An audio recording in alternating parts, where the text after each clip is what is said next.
ka show. Hanapin niyo yung ball. Where's the ball? Aww.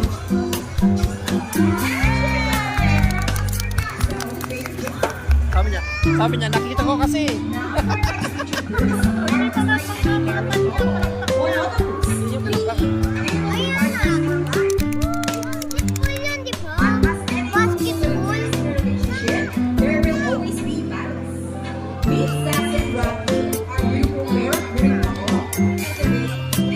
Ay, iba-ibang ibon. Maraming ibon. Dalawa sa ayaw, yun lang ako.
Magpapahinga na sila.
Together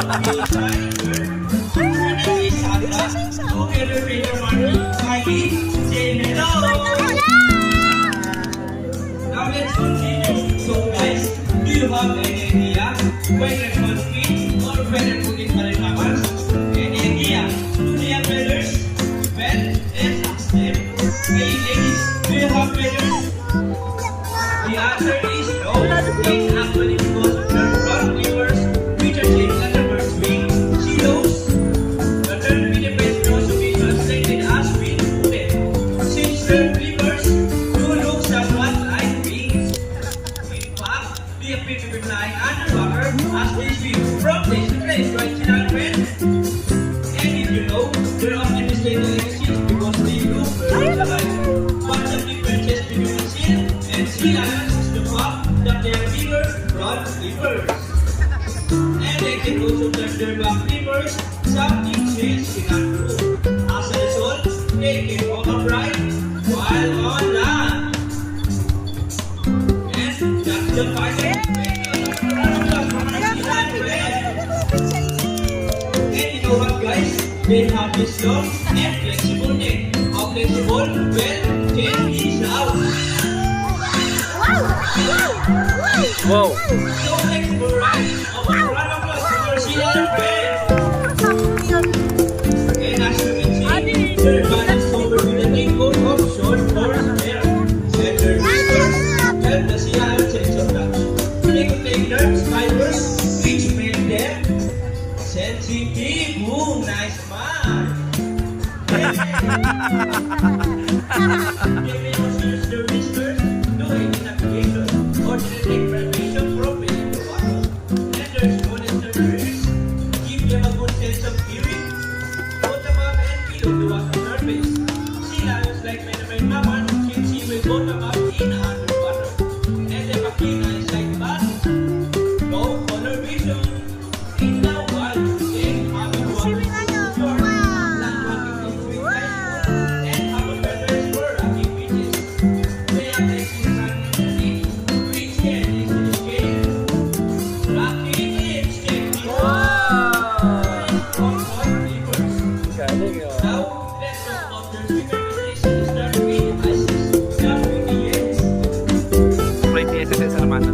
Sea lions can get to 2,000 miles per hour using the rapid movement of their front flippers, while their back flippers are stretched out behind their bodies, functioning as paddle for steering.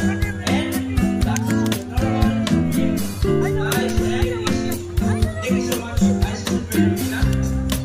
But when chasing their prey or escaping from predators, they can achieve a burst speed up to 20 Sandra.